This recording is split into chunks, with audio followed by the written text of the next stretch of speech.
understand. So yeah, explain it out in Yeah, so detail, please. let's break it down. What is a 2-1 buy down? Yeah, we know first year what it is. 2 years, the first year they will get 2% off the qualified rate. Let's say they qualify off that 8% rate. Well, that first year it's 6%. Next year it goes up to 7%.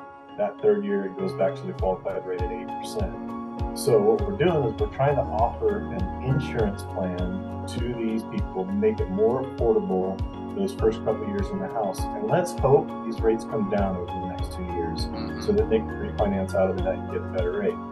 Here's the one thing I'm understanding most agents do not understand is the cost that's involved with that.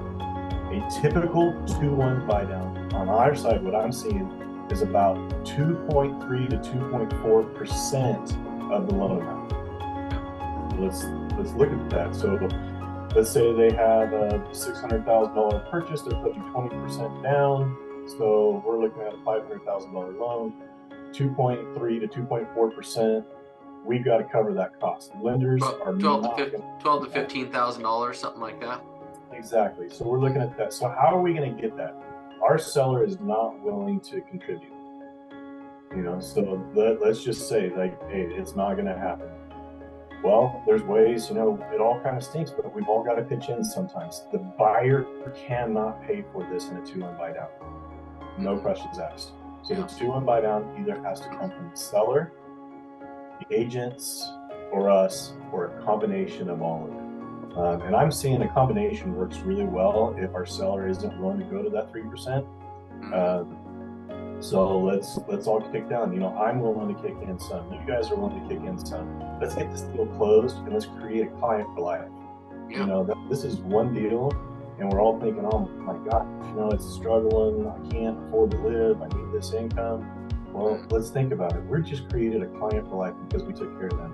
And 3 to 5 years when they're willing to move for me, and hopefully 1 to 2 years when they're going to refinance, we're doing that. But one of the things that we're doing at FlexPoint, the legacy team, is let's say they do a 2-1 buy down and rates come down in 1 or 2 years, we are waiving all origination fees for refinance. So not only am I saying, hey, I'm going to pitch in some of my commission now, but I'm also going to pitch it in later.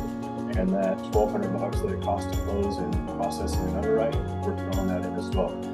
So it's an incentive for them. The sellers, if the seller's going to turn into a buyer, they're going to want the buy down or the discount to come forward. So they just need to be educated up front. So when you have that listing appointment, talk to them like, this is what the market's doing.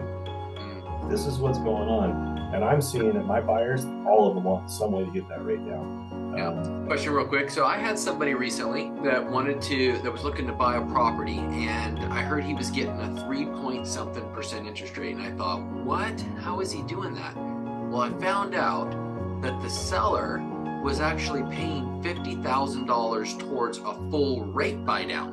Yep. So, if you think about a market where there's a lot of buyers out there that can't afford to buy a home in this market, or they don't have the right realtor that's talking about stuff like this, or opportunities or ways for them to be able to do it, if there's a property out there and they really need a house, that's a possibility if the property will appraise for it, that a seller can give that much towards closing costs to pay towards that rate buy down.